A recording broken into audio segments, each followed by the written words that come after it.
अस्सलाम वालेकुम dear students, my self doctor Zahid Nazir. Dear students, in previous lecture में हम डिस्कस कर चुके हैं कि properties of water, biological importance of water and introduction to biomolecule and protoplasm. Now we will discuss about the biomolecules. अब हम discuss करेंगे, हमारा ये जो रिमेनिंग चैप्टर है ये अब बायोमॉलिक्यूल्स पर डिस्कस किया जाएगा। जितने बायोमॉलिक्यूल्स रोल कर रहे हैं लाइफ प्रोसेस में उन पर डिस्कस किया जाएगा। तो हमारे पास जब हम बायोमॉलिक्यूल्स की बात करते हैं तो पीछे हम देख चुके हैं इन केस ऑफ बायोमॉलिक्यूल्स। अब बायोमॉलिक्यूल्स कौन कौन से हैं? वो मॉलिक्यूल जो लाइफ प्रोसेस में हिस्सा लेते हैं उनमें हमने डिस्कस किया कि प्रोटीन्स, पीछे हम फर्स्ट लेक्चर में देख चुके हैं, देन कार्बोहाइड्रेट्स, देन हमारे पास the lipids and then nucleic acid as well conjugated molecules. कौन से मॉलिक्यूल्स? Conjugated molecules. तो याद रखिएगा ये हमारे पास बायोमॉलिक्यूल्स हैं जो वाटर के बाद जो remaining portion of the protoplasm होता है वो इन्हीं बायोमॉलिक्यूल्स पर होता है, जिन्हें हम नाम देते हैं प्रोटीन्स, जिन्हें हम नाम देते हैं कार्बोहाइड्रेट्स, जिन्हें हम नाम देते हैं लिपिड्स, देन नाम देते हैं न्यूक्लिक एसिड और देन नाम देते हैं दी कॉन्जुगेटेड मॉलिक्यूल्स। तो याद रखिएगा कि हमारे पास जब 70% निकाल दिया जाता है वाटर को नियर बाय हमारी लाइफ में, हमारे प्रोटोप्लाज्म में, तो जो रिमेनिंग क्या बचता है 30%। वो 30% क्या होते हैं? वो ऑल दीज मॉलिक्यूल्स। ओके, लेकिन सबसे पहले जब हम देखें तो हमारे पास बायोमॉलिक्यूल में जो सबसे पहली जगह आ रही है वो किसकी आ रही है? प्रोटीन की। किसकी आ रही है? प्रोटीन्स। तो याद रखिएगा proteins, proteo means first and जो है वो फर्स्ट रैंक कहा जाता है। इसे फर्स्ट रैंक क्यों कहते हैं, इसको प्रोटीन क्यों कहा जाता है? क्योंकि जब इसे ऑब्जर्व किया गया कि हमारे लिविंग सिस्टम के अंदर जो बायोमॉलिक्यूल पाए जा रहे हैं उन बायोमॉलिक्यूल में से सबसे ज्यादा जो अमाउंट आ रहा है दैट इज प्रोटीन, तो इसलिए इसका नाम प्रोटीन रख दिया गया, इस बायोमॉलिक्यूल का नाम। और ये मोस्ट ऑफ दी बायोमॉलिक्यूल्स होता है हमारे पास, जो कि याद रखिएगा 18% हमारे पास लिविंग सेल में या लिविंग सिस्टम में और अप टू 50% अगर हम ड्राई मास की बात करें तो, या ड्राई वेट की बात करें। ड्राई वेट मींस जब हम वाटर को इवेपोरेट कर दें जो रिमेनिंग पोर्शन बचेगा that would be the dry weight या ड्राई मास। लेकिन जब एक्टिव मटेरियल है, लिविंग मटेरियल है, प्रोटोप्लाज्म है लिविंग सिस्टम में, तो 18%। और इसे सबसे पहले जो इंट्रोड्यूस करवाया था द साइंटिस्ट नेम वाज ब्रेजिलियस। याद रखिएगा ब्रेजिलियस ने 1838 में सबसे पहले टर्म प्रोटीन को डिस्क्राइब किया था और जो इंपॉर्टेंस पर काम किया था वो G.J. मोल्डर। ये वो साइंटिस्ट था जिसने इंपॉर्टेंस बताई थी 1883 में कि प्रोटीन मॉलिक्यूल की क्या इंपॉर्टेंस है लिविंग सिस्टम के अंदर और क्या प्रॉपर्टीज हैं, ये बताई थी मोल्डर ने। और 1838 में जो टर्म प्रपोज की थी, जो टर्म बताई गई कि प्रोटीन्स क्या हैं, that was the scientist name was Berzelius. लेकिन जब हम इस बायोमॉलिक्यूल की बात करते हैं जो most of the dry weight of the cell है या most of the living material है आफ्टर वाटर, तो इसमें जो एसेंशियल एलिमेंट आते हैं याद रखिएगा carbon, hydrogen, oxygen, nitrogen, phosphorus and sulphur. ये 6 के 6 एसेंशियल एलिमेंट यहां पर रोल करते हैं प्रोटीन कंपोजिशन में। लेकिन due to presence of nitrogen इसे कहा जाता है नाइट्रोजीनियस मॉलिक्यूल। तो प्रोटीन को नाइट्रोजीनियस मॉलिक्यूल क्यों कहते हैं? Due to presence of the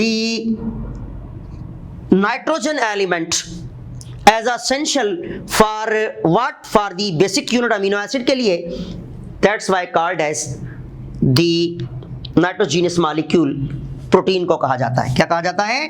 proteins को नाइट्रोजीनियस मॉलिक्यूल भी कहा जाता है। लेकिन जब हम बात कर रहे हैं यहां पर किसकी? नाइट्रोजन, यहां पर एसेंशियल एलिमेंट की। और अब हम जब बात करते हैं इसके सोर्सेज की, तो याद रखिएगा जो प्रोटीन के सोर्सेज हैं, आपको पता होना चाहिए बायोमॉलिक्यूल सारे के सारे लिविंग सिस्टम ही में बनते हैं, ये पीछे हम डिस्कस कर चुके हैं। और लेकिन हमारे लिए अगर सोर्सेज ढूंढे जाएं तो egg, fishes, milk, meat, pulses etcetera, ये सारे के सारे क्या है? Well known source of the protein. लेकिन हमारी बॉडी में देखा जाए अगर, तो हेयर्स एंड नेल्स, याद रखिएगा, they are the hair and nails, they are what? They are pure proteins. क्या हैं ये? Pure proteins. अब इसमें जो हमारे पास बेसिक यूनिट है प्रोटीन का, दैट इज अमीनो एसिड। तो बेसिक यूनिट क्या है? Amino acid. अब इसमें अगर हम बात करें, पीछे हम डिस्कस कर चुके हैं, अल्फा कार्बन के साथ COOH carboxylic, as well as NH2, this is hydrogen and this is alkyl radical. This is हमारे पास ये जो है that is a neutral amino acid है। याद रखिएगा, जब एक ग्रुप एसिडिक है, दूसरा बेसिक है, दोनों ग्रुप, तो ये हमारे पास न्यूट्रल जो है अमीनो एसिड। और लेकिन आपकी बुक में डिफरेंट नेम दिए गए हैं दी अमीनो एसिड्स के, जो के डिफरेंस बताए जाते हैं on the basis of alkyl group. तो अल्काइल रेडिकल की बेसिस पर आपकी बुक में इनका नेम दिए गए हैं, आप पढ़िएगा कि अल्काइल रेडिकल की बेसिस पर हम जो है वो नंबर्स ऑफ ग्रुप में रखते हैं अमीनो एसिड्स को। लेकिन याद रखिएगा 20 अमीनो एसिड्स होते हैं जिन्हें हम कहते हैं बेसिक अमीनो एसिड्स। ओके, जिसमें हमारे पास out of 20 9 are essential amino acids.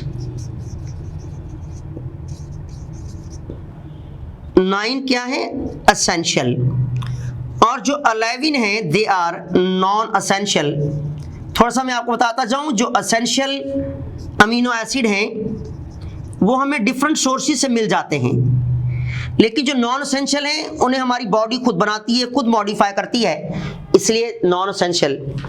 They can be, these 9 can be obtain from different sources. Okay, अब हमारे पास जब अमीनो एसिड्स लिंक करते हैं तो बनाते हैं व्हाट? ये बनाते हैं पॉली चेन, जिसे आप कहेंगे पॉलीपेप्टाइड चेन। याद रखिएगा, जब different amino acids, for example ये एक अमीनो एसिड है, ये हमारे पास दूसरा अमीनो एसिड है, ये हमारे पास तीसरा अमीनो एसिड है, इस तरह जब hundreds of amino acid attach होते हैं तो बनाते हैं कौन सी चेन? पॉलीपेप्टाइड बना रहे होते हैं, क्योंकि जो बॉन्ड बनता है यहां पर अमीनो एसिड और अमीनो एसिड के दरमियान,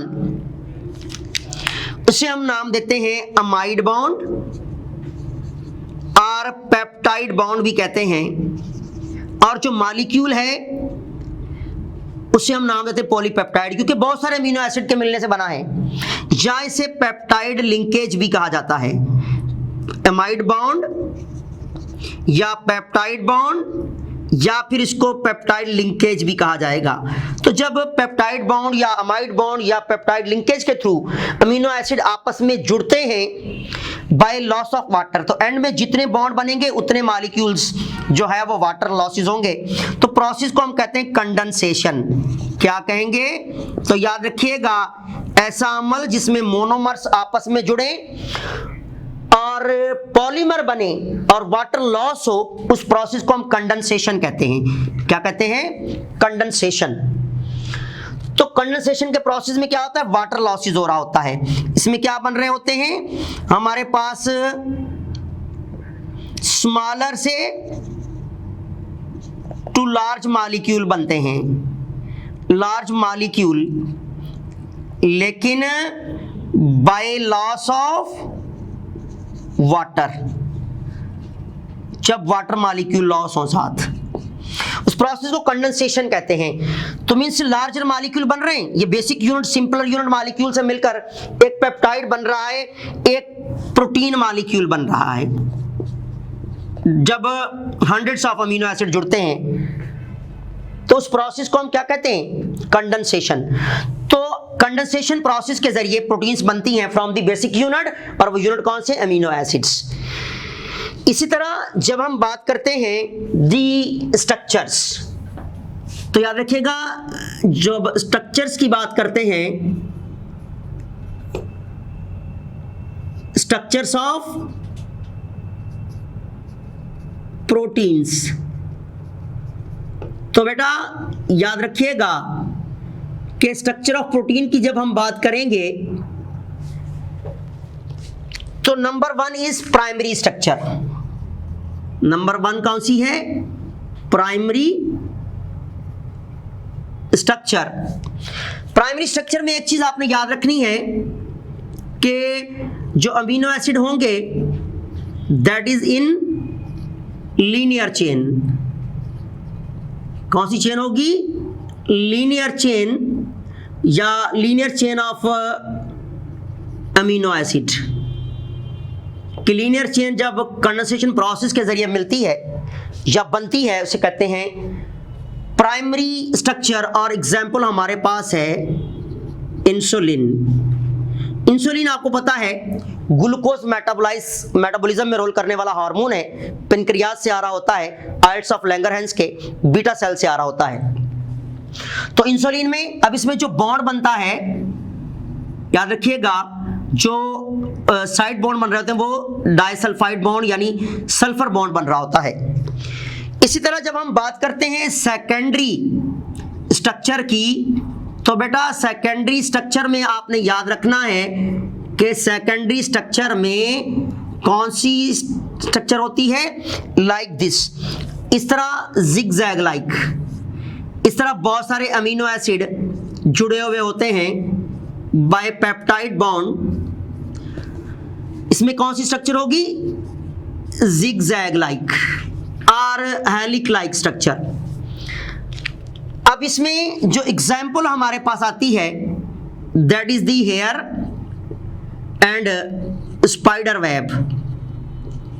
स्पाइडर वेब आपने देखा होगा अक्सर, या हेयर्स तो देखें कि हेयर कुछ लोगों के कर्ली ज्यादा होते हैं तो उनके अंदर कॉइलिंग ही ज्यादा होती है, जिनमें कॉइलिंग कम, वो इसमें इस तरह भी हो सकती है, लाइक दिस, इस तरह भी,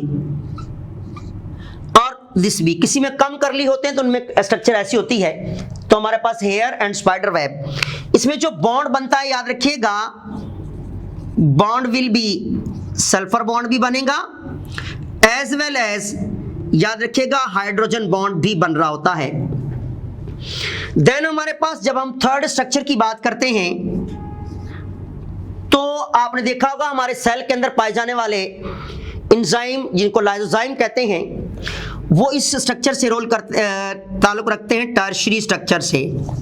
तो टर्शियरी स्ट्रक्चर में क्या होता है कि बेटा एक ही पेप्टाइड चेन, कौन सी चेन? एक ही polypeptide chain coiling and super coiling में होती है, लाइक दिस। अब ये हमारे पास एक ही पेप्टाइड चेन क्या होगी? Coil and super coil. One polypeptide chain जो है वो क्या करेगी? Coil and super coil, coil and super coiling में होती है। इसमें मोस्ट कॉमन एग्जाम्पल हमारे पास जो मौजूद है that is the lysozyme. Okay, अब इसमें जो बॉन्ड बनेगा वो याद रखिएगा, हमारे पास सल्फर बॉन्ड भी होगा, हाइड्रोजन बॉन्ड भी होगा, आयोनिक भी होगा। इसी तरह जब हम क्वाटरनरी स्ट्रक्चर की बात करते हैं, जो फोर्थ वन स्ट्रक्चर है that is called quaternary structure. तो जब हम क्वाटरनरी स्ट्रक्चर की बात करेंगे तो याद रखिएगा इसमें जो पॉलीपेप्टाइड चेन होगी that is more than 2 or more than 2 or more polypeptide chains, polypeptide chains होती हैं। इसमें क्या है, जैसा कि लाइक दिस, एक पेप्टाइड चेन ये है, दूसरी पेप्टाइड चेन ये है, देन थर्ड पेप्टाइड चेन ये है और फोर्थ पेप्टाइड चेन ये है। अब मैं इसकी एग्जांपल आपको अगर दूं तो वेल नोन जो है that is haemoglobin and as well as myoglobin. अब इसमें क्या होता है कि देखिए 4 चेन है, एक 2 अल्फा और 2 बीटा चेन होती हैं। ओके, हीमोग्लोबिन से आप वाकिफ हैं, हीमोग्लोबिन के पास आयरन कंटेनिंग प्रोटीन है और हर एक पेप्टाइड के पास एक हीम ग्रुप लगा होता है और एक हीम ग्रुप एक ऑक्सीजन मॉलिक्यूल को बाइंड करेगा। आप चैप्टर 13 में पढ़ के आए हैं। तो इसलिए एक हेमोग्लोबिन के पास 4 हीम ग्रुप हैं और एक हीम ग्रुप एक ऑक्सीजन को बाइंड कर रहा है। सो एक हेमोग्लोबिन 4 ऑक्सीजन मॉलिक्यूल को ट्रांसपोर्ट कर रहा होता है और वो बिलोंग करता है क्वाटरनरी स्ट्रक्चर से, क्योंकि यहां पर मोर देन 2 पेप्टाइड चेन होती हैं। तो आपने एग्जाम के हवाले से याद रखना है कि हेमोग्लोबिन का ताल्लुक क्वाटरनरी स्ट्रक्चर के साथ है। इसी तरह इनमें जो बॉन्ड बन रहे होते हैं वो चारों टाइप के बॉन्ड बनेंगे। वो सल्फर बॉन्ड भी होगा, हाइड्रोजन भी होगा और कोवैलेंट भी होता है एंड आयोनिक बॉन्ड भी होगा। तो ये चारों टाइप के बॉन्ड्स पाए जा सकते हैं इसमें। तो इसमें हमारे पास सेकंड वन जो एग्जांपल हमने दी है दैट इज दी मायोग्लोबिन। इसके में 2 अल्फा और 1 बीटा जो है वो पॉलीपेप्टाइड चेन होती है लाइक दिस। और ये हमारे मसल्स में पाए जाने वाली एक ग्लोबुलर क्वाटरनरी स्ट्रक्चर प्रोटीन है जो कि 3 पेप्टाइड चेन पर मुश्तमिल होती हैं, जिसको मसल प्रोटीन का नाम देते हैं और हमारे मसल के अंदर पाई जाती हैं। ये तो हमारे पास 3 स्ट्रक्चर्स हमने ब्रीफली डिस्कस किया अबाउट स्ट्रक्चर। तो आपको एक क्वेश्चन इसके बॉन्ड्स पर भी आ सकता है, इसकी एग्जांपल्स पर भी आ सकता है कि कौन सी टाइप के जो प्रोटीन है वो कौन सी स्ट्रक्चर से ताल्लुक रखती हैं। अब हम बात करते हैं फंक्शंस की। तो जब हम बात करेंगे फंक्शंस ऑफ प्रोटीन तो बेटा याद रखिएगा फंक्शन ऑफ प्रोटीन के हवाले से बात करें तो सबसे पहले हमारे लिविंग सिस्टम में हमारे सेल का ये बिल्डिंग ब्लॉक है। क्या है? बिल्डिंग ब्लॉक मॉलिक्यूल है, क्योंकि इसके बगैर सेल नहीं है, कोई प्रोटोप्लाज्म नहीं है, क्योंकि ये 18% हमारे पास मौजूद है लिविंग सिस्टम के अंदर और इसके बगैर कोई भी सेल ऑर्गेनेल्स, कोई भी मटेरियल नहीं हो सकता। इसलिए आपने याद रखना है कि बिल्डिंग ब्लॉक पर है। अब जब हम दूसरी बात करते हैं कि एज अ एक्सीलेंट ट्रांसपोर्टर भी है। अब विद इन सेल मूवमेंट हो रही है मटेरियल की या आउटसाइड द सेल मूवमेंट होती है, दोनों किस्म की मूवमेंट में ट्रांसपोर्ट में बहुत बड़ा रोल है किसका? प्रोटीन का, इसलिए एक्सीलेंट ट्रांसपोर्टर भी कहते हैं। फिर ये एंजाइम्स के तौर पर भी हमारी बायोलॉजिकल एक्टिविटीज जितनी भी सेल के अंदर होती हैं, बायोकेमिकल रिएक्शन होते हैं, उन्हें प्रोसीड करना, स्पेसिफिक जो है वो स्पीड अप करना, एक्सेलरेट करना एंजाइम का काम है। तो प्रोटीन एज अ एंजाइम भी होते हैं। फिर हमारी बॉडी में as a hormones means chemical stimulator कहा जाता है इनको, एज अ केमिकल स्टिमुलेटर भी होते हैं ये, या इसे हम नाम देते हैं केमिकल स्टिमुलेटर्स, क्योंकि ये बिहेवियरल चेंज लेकर आते हैं। ये किसी भी सेल के, किसी भी टिश्यू में, किसी भी ऑर्गन के अंदर, लेकिन इन्हें केमिकल स्टिमुलेटर, केमिकल मैसेंजर भी कहते हैं हार्मोन्स को, और वो होती है प्रोटीन्स। इसी तरह जीन एक्टिवेटर, हमारे बॉडी के अंदर जो एक्टिवेशन है एक्टिवेटर्स के तौर पर, यानी जो जीन एक्टिवेशन है that is also by the proteins. फिर एज अ एंटी बॉडीज भी होते हैं।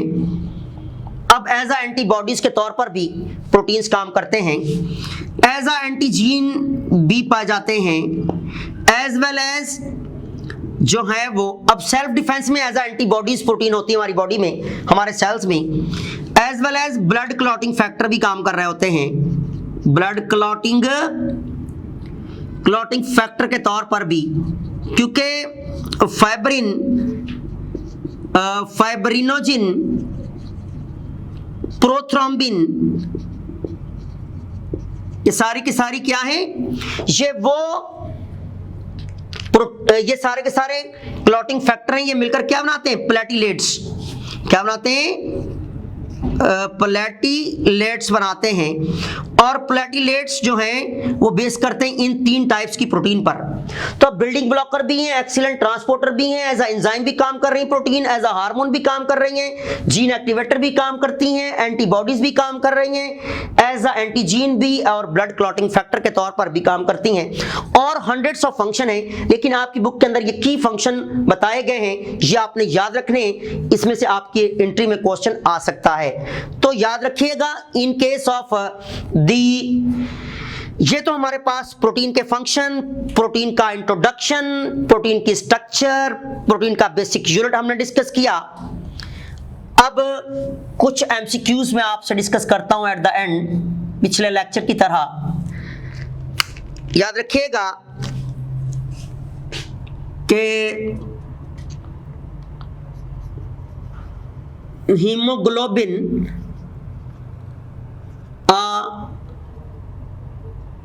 iron containing protein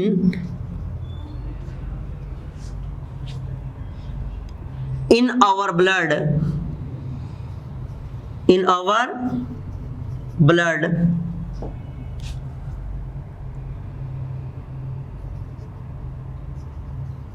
it will be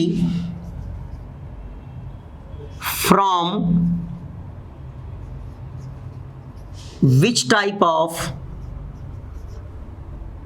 protein structure? Protein structure. हमारे पास जो ऑप्शन है that is primary, B secondary, C tertiary, D quaternary. तो याद रखिएगा, हमने अभी अभी पीछे स्ट्रक्चर में पढ़ा था कि हेमोग्लोबिन का ताल्लुक किसके साथ होगा, क्वाटरनरी स्ट्रक्चर के साथ, क्योंकि 2 से ज्यादा पॉलीपेप्टाइड चेन इसमें होती हैं, और ये आयरन कंटेनिंग प्रोटीन है, हमारी बॉडी में ऑक्सीजन ट्रांसपोर्ट करती हैं। एक हेमोग्लोबिन मॉलिक्यूल 4 ऑक्सीजन मॉलिक्यूल को ट्रांसपोर्ट करता है, हम पीछे डिस्कस कर चुके हैं। इसी तरह हमारे पास जो एमसीक्यू नंबर 2 है दैट इज, याद रखिएगा,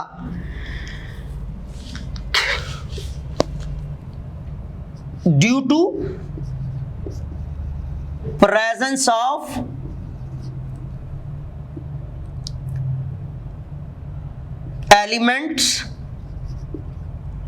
element from the following,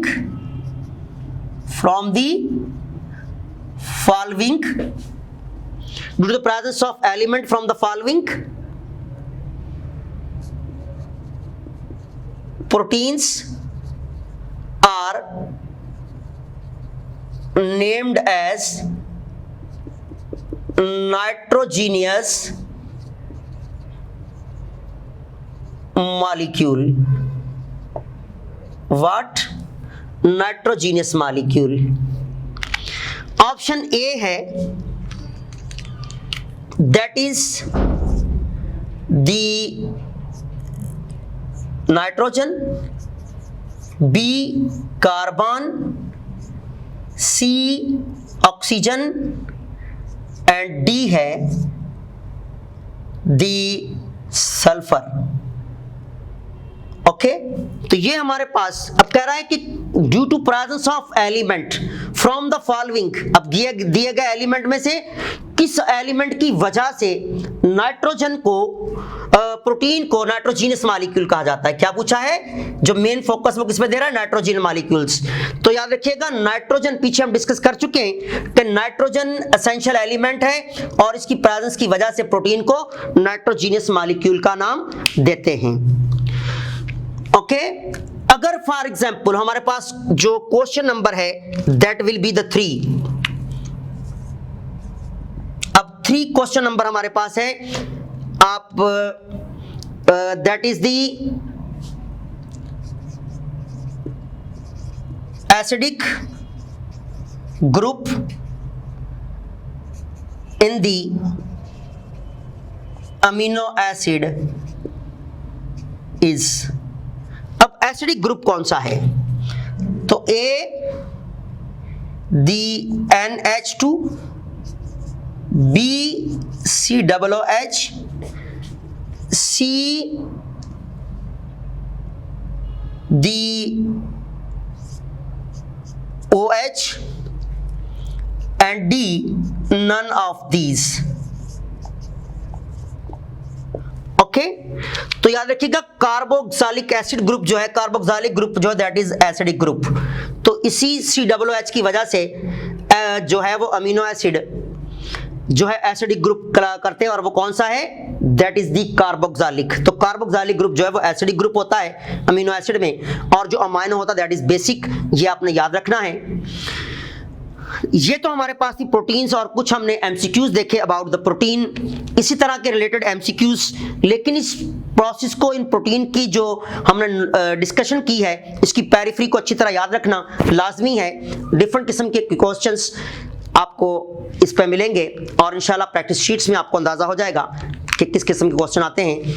हम देखेंगे नेक्स्ट लेक्चर में। थैंक्स।